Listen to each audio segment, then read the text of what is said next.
Warning, the following video contains sarcasm. Viewer discretion advised. Anyone who knows anything about metalheads knows that most of us are law-abiding good Samaritans with hearts full of rainbows, who spend our time helping old ladies cross the street and frolicking with woodland creatures. When we're not breaking our necks to songs about Satan and murder, you can find us doing things like rescuing kittens, teaching the homeless how to headbang, building bird nests out of our hair. What I'm saying is, us metalheads are good people. Pure, innocent, goody little two-shoes with dreams full of lollipops who would never hurt a fly. But sadly, not every metalhead has been as pure as a unicorn. Throughout its history, heavy metal has had its share of idiots, criminals, psychopaths, nitwits, dipshits, assholes, and weirdos who ended up committing some shocking crimes. Which is what we're going to be talking about today, the 12 biggest crimes in metal. For this video, I'll only be covering incidences where the person was clearly guilty and not controversies that are unsolved or dismissed. And I did make a point to make this list not entirely black metal musicians. Everyone I'll be talking about in this video is guilty, so feel free to point and laugh at them. Headbang the like button, stage dive onto the subscribe button, and windmill the video to your friends. And did you know that for just 99 cents a month, you could support a broke-ass metalhead that makes stupid videos? If you're a fan of my stuff and would like to support my quest to conquer metal YouTube, consider becoming a member. Memberships are only 99 cents a month, and each one really helps me toward my goal of creating a life-size Godzilla to invade Canada. And with that said, let's talk about the 12 biggest crimes in metal. Number 12. Vince Neil killed a guy. Motley Crue frontman and KFC's biggest customer, Vince Neil, was basically the basis of a stereotypical glam metal frontman throughout the 1980s. You wouldn't know it nowadays, but for a time he was considered one of the best frontmen out there.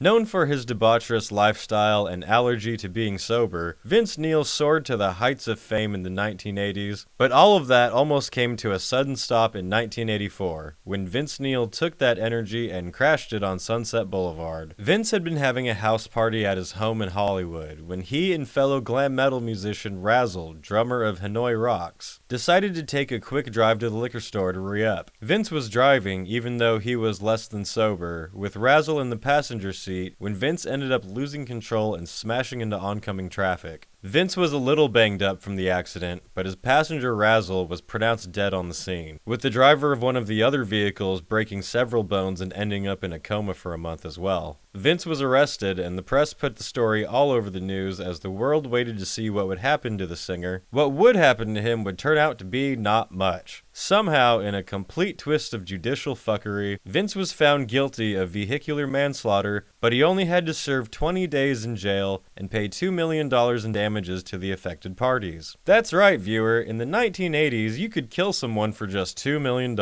before inflation fucked everything up. Thanks, Biden. Vince completed his little slap on the wrist and went on to continue his long career of skipping band practice. Number 11. Gaahl tortured 2 people.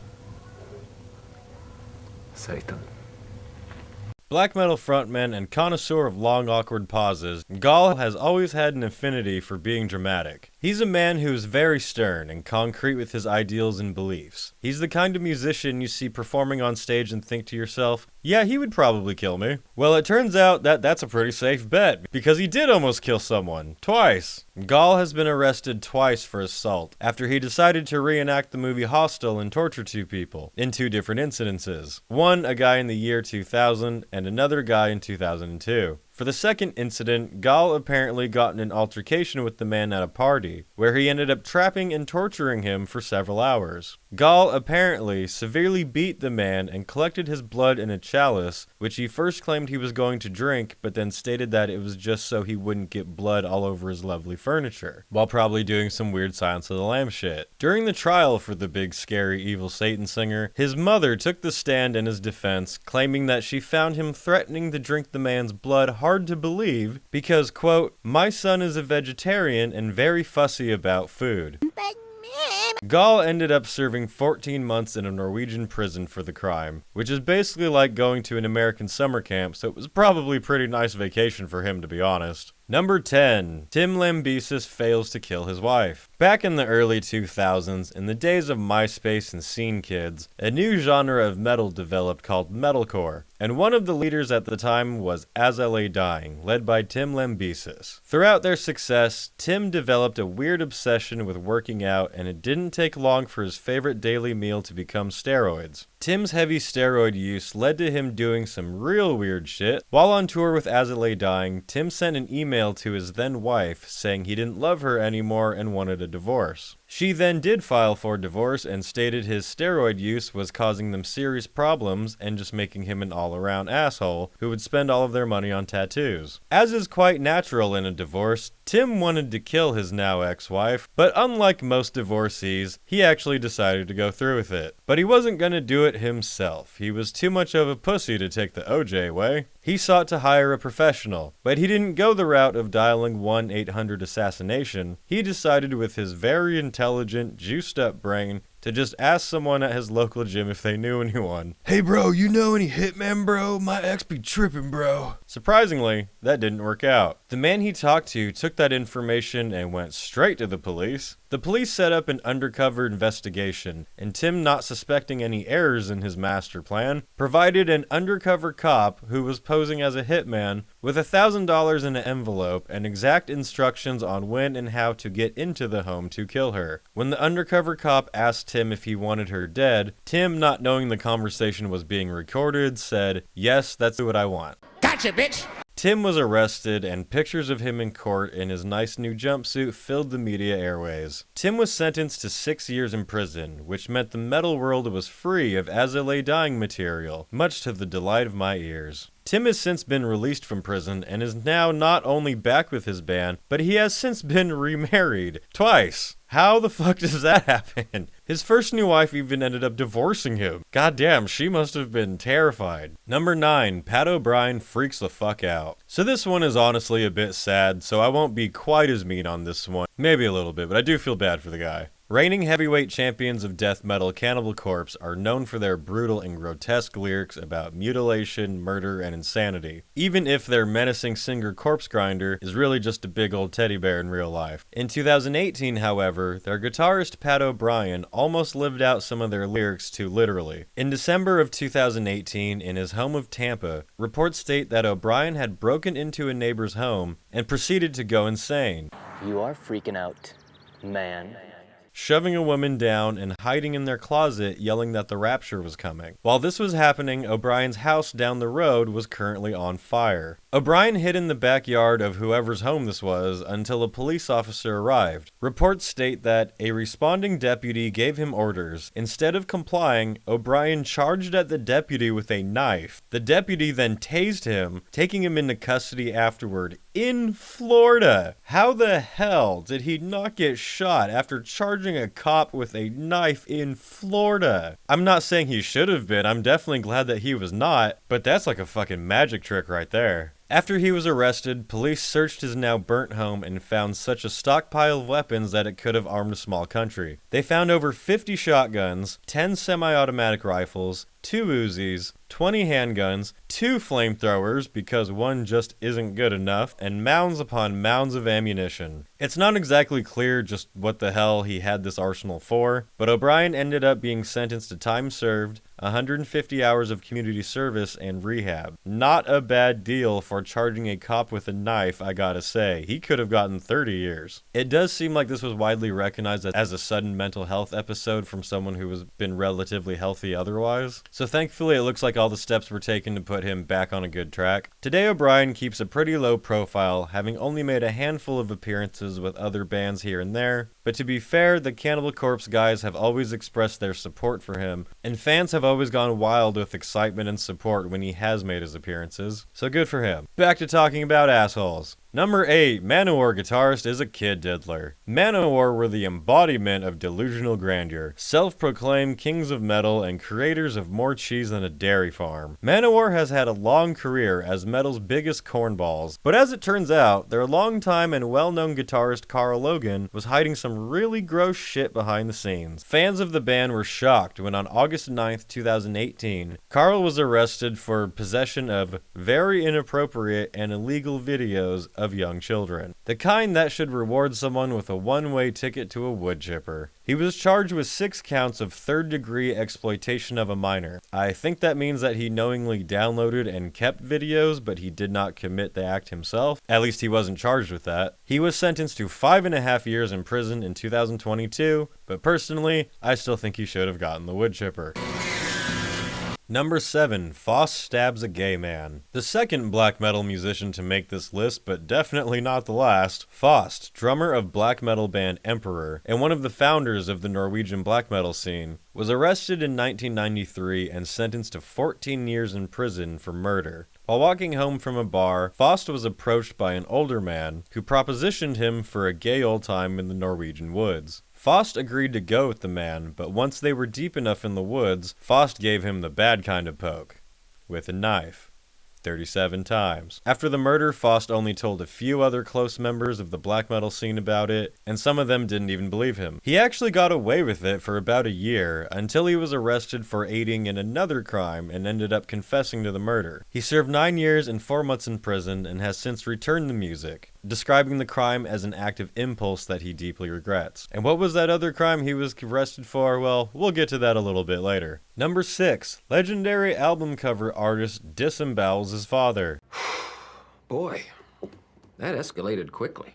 Jean-Pascal Fournier was a French artist who created logos and album artwork for a whole shitload of bands. This guy has done album artwork for Immortal, Avantasia, Dragon Force, Unleash the Archers, Elven King, Impaled Nazarene, Angel Corpse. This guy did everything. You have most likely seen his work even if you didn't know it. But what you also might not know about him is that in 2020, he gutted his father like a fish. I don't know if you remember the year 2020, but it was a rough time for a lot of people. On March 29th, Jean reportedly shot his 80-year-old father in the head with a goddamn arrow, and then proceeded to beat and disembowel his body in his own home while his elderly wife was upstairs. Which seems a bit extreme to me. Afterward, Jean sent his empty car over a cliff, in what was supposedly a self-erasure attempt, even though Jean wasn't in the vehicle. The next day, Jean jumped off of a bridge in an attempt to exit this mortal realm, and he failed, which sounds painful if you think about it. Police found him lying down there, and they took him into custody.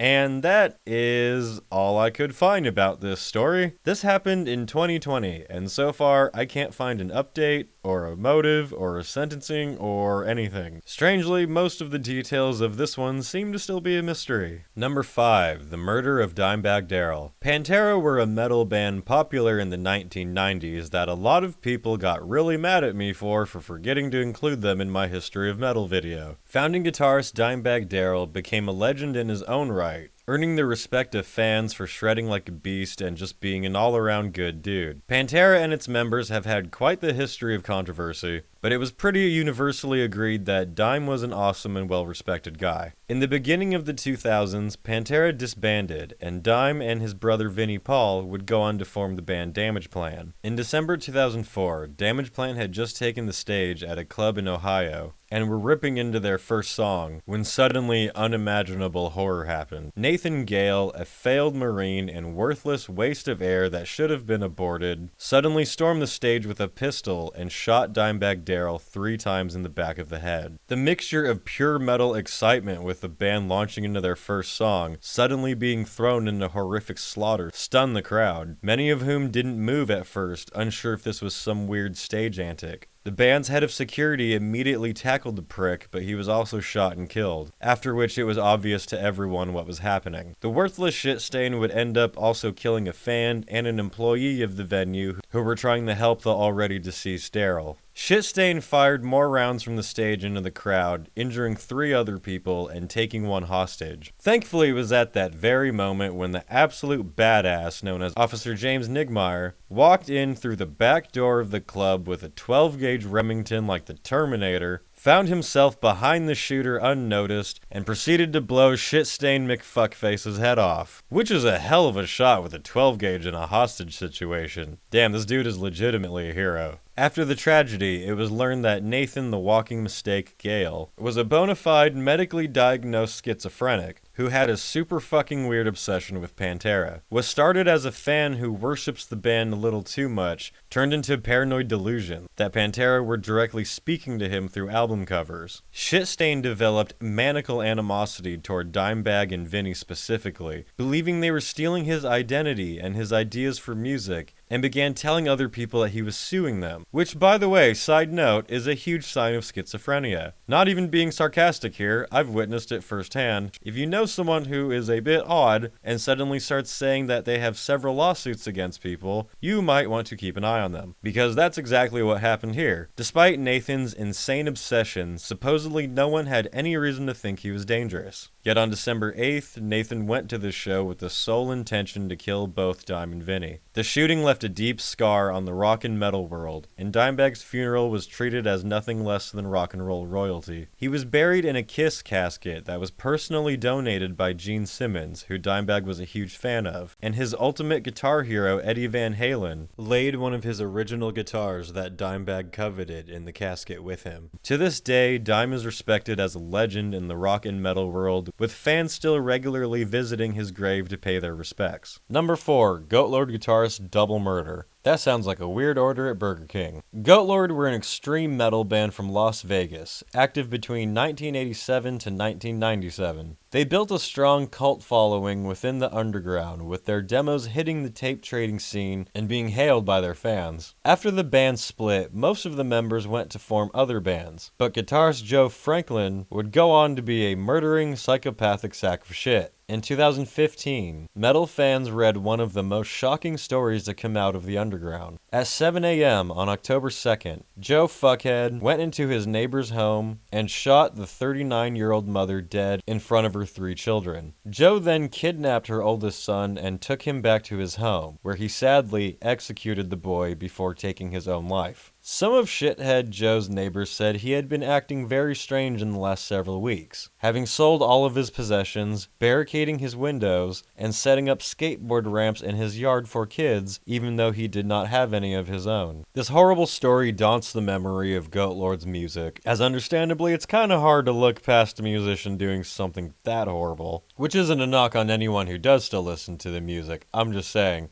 It sucks. Whether you were a fan of their music or just hearing about them now for the first time, I think we can all agree that Joe's mother should have swallowed him instead. Number 3. Varg Vikernes and the entire story of black metal. If you've been into metal for more than 5 seconds, then you probably have heard this story. But if you're watching this video thinking to yourself that metalheads are a bunch of weirdo freaks and asking yourself what the fuck even is black metal, then allow me to fill you in on the violent, murderous acts that crafted its narrative. Remember Faust mentioned earlier? Well, the murder he committed is just one of the moments that began to spin the legend of black metal. Another black metal musician named Varg Vikernes had set out to prove how super duper evil he really was. Varg, along with several members of the black metal community, decided to turn several of Norway's churches into bonfires. Soon church burnings and black metal went together like peanut butter and jelly, as fear spread throughout Norway of these evil screaming demons from hell and their fondness for barbecued cathedrals. Varg was officially charged with 3 church burnings and was suspected of several more. But Varg wasn't satisfied with simple church burnings on his record, so he went ahead and added murder to that list as well. You see, Varg and his Mayhem bandmate Euronymous had begun a petty rivalry over who was the more evil black metal musician. And in a scene that was regularly burning churches, they weren't going to settle it over Sunday morning coffee. Both men began hearing rumors that the other wanted to kill them. So when Varg showed up to Euronymous' apartment one night, tensions were extremely high. The two began fighting and struggled over a knife when Varg ultimately got control and stabbed Euronymous 23 times, while taking a quick moment to drink chocolate milk, if you believe that stupid Lords of Chaos movie.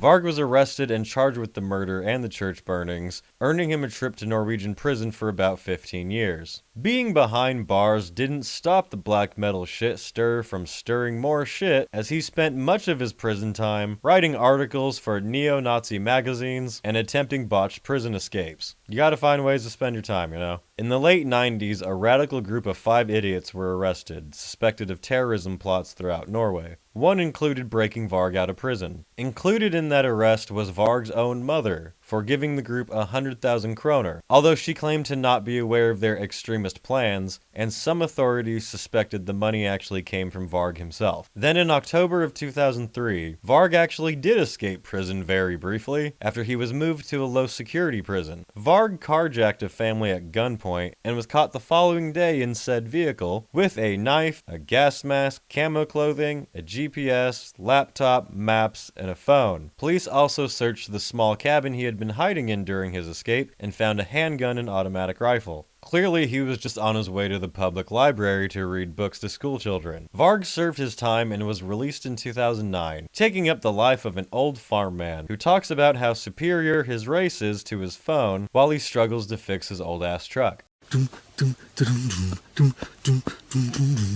Ice, ice, baby. Ice, ice, baby. Golden ice. Douche Canoes number 2, the Beast of Satan. The comically named Beast of Satan were an adorable group of satanic dorks in Milan, Italy, whose evil was only surpassed by their mediocrity. The Beasts were a group of drugged-out, alcoholic, heavy metal dipshits who became obsessed with the idea of becoming super-duper scary sacrificing Satanists who took drugs and played bad cover songs. The leader of the cult, Andre Volpe, sort of the Charles Manson of this group of idiots, led the youngest member of their group, 16-year-old Fabio Tolles, and his girlfriend, 19-year-old Chiara Marino, deep into the woods where the rest of the members were waiting to perform a drug-fueled satanic ritual under the full moon. Which sounds nice. But sadly, once they arrived, the members attacked Chiara and began stabbing her to death, while Fabio was restrained until he too was attacked with knives and beaten with a hammer by who he considered to be his best friend. Andrea did not like Fabio for whatever reason, and wanted to, quote, teach him a lesson. Some members of the group also claimed that Andrea wanted to sacrifice Chiara because she supposedly looked like the Virgin Mary. What a dork. The two unfortunate teenagers weren't just killed by their group of friends, but humiliated in their final moments, as the other members reportedly stuffed leaves in their mouths and threw their dying bodies in a grave that they'd dug earlier. The group also reportedly pissed on their bodies and danced on top of the grave after burying them. Pretty rude. And for 6 years, they actually got away with it, until January of 2004, when Andrea decided to kill his ex-girlfriend of 9 years. The couple had broken up, and Andrea had become even more of a paranoid tweaker, afraid of what she knew about his little satanic sect of shitheads. He asked her to come to his place as if it were any normal occasion. The two sat down at a table to talk, when Andre closed his eyes and shot her in the neck. He then called fellow member Nicolai Sapone to help with the body. When Nicola arrived, he stated, "You can't even kill a person." She was still alive. The two men carried the dying woman to a shed, where they severely beat her face in and buried her while she was still breathing. After the murder, Andre and his new girlfriend and accomplice Elisabetta took an extreme amount of cocaine and heroin, as one does after committing a murder, and went to hide the victim's car by crashing it in a river. But on the way, the drugged out idiot Elisabetta was so high that she overdosed and crashed the car. Andre freaked the fuck out, finding some semblance of compassion for a human being somewhere, and ran down the street completely hysterical, shouting at people passing by,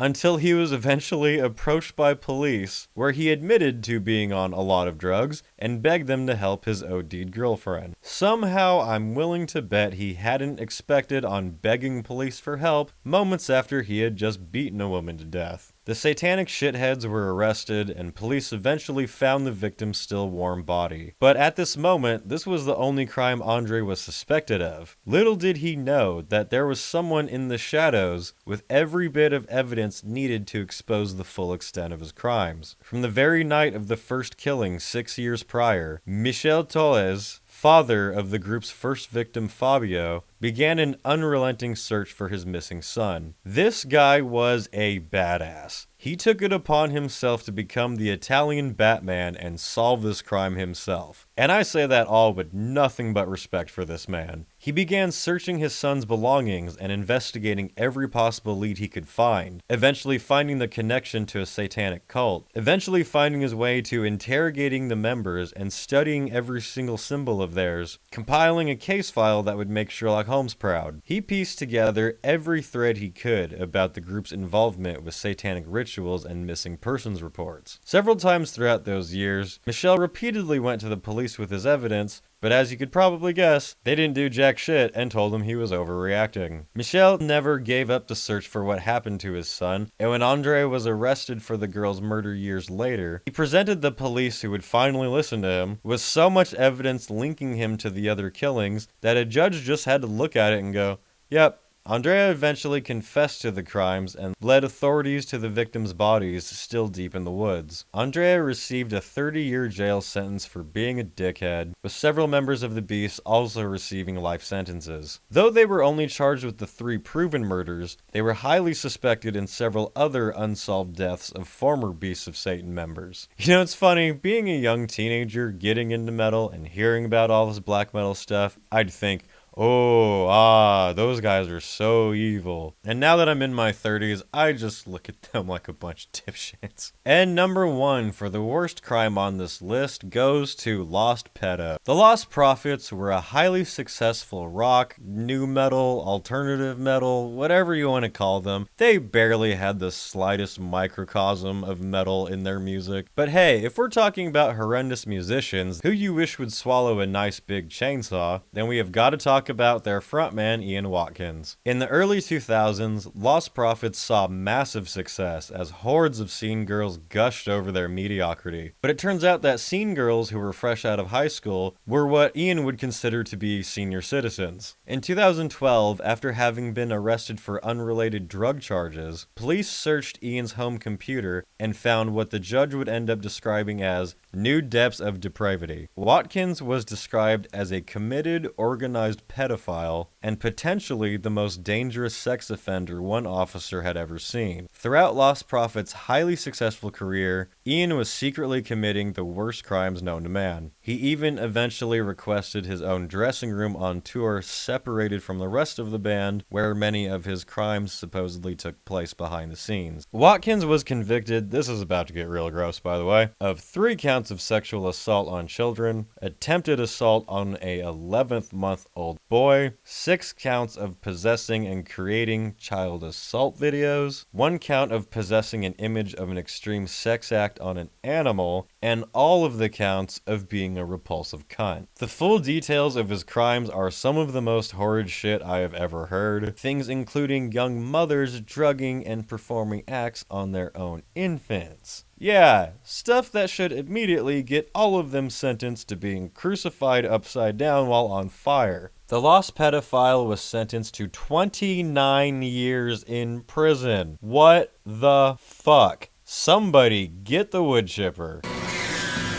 Since his imprisonment, Lost Pedo has shown zero remorse for his crimes. In fact, he's regularly joked about it and has still attempted to groom young fans while in prison. One of the worst parts about this story is police had been warned about Watkins multiple times for several years, and failed to do anything about it every single time. Witnesses had gone to police at least 6 times since 2008 with claims of his crimes. But unfortunately, Watkins was Welsh, and their police are shit. It wasn't until he was arrested for drugs in 2012 did they discover his not-so-hidden treasure trove of atrocious acts. To add to the disgust you're currently tasting from hearing this story, Watkins was never exactly sneaky with his horrific impulses. There is a weird amount of behind-the-scenes interviews and videos of Watkins around young children, including one where he's dressed as fucking Santa Claus and pulls a Biden.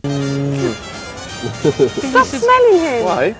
One of the Lost Pedos official music videos is literally Ian dressed as Mr. Rogers dancing with a bunch of small kids, literally shoving his pedophilia right in the world's face, and all of his fans just thought it was artistic expression. You probably feel kinda gross having heard all this now, but don't worry, it's not all bad in this story, because just this very year, Ian was held hostage in prison and stabbed by 3 other inmates multiple times. Yay! Sadly, he survived, but I'm still keeping my fingers crossed that Ian's eventual demise will be extremely painful. And that brings us to the end of this depressing list of assholes. What are your thoughts on these criminals of the metal world? Are there any you know of that I missed? And how do you feel about listening to these artists' music after knowing of their crimes? Let me know in the comments below. For more from me, check out my band Dark Insanity on Instagram and here on the channel. We just recorded our first demo we'll be releasing real soon.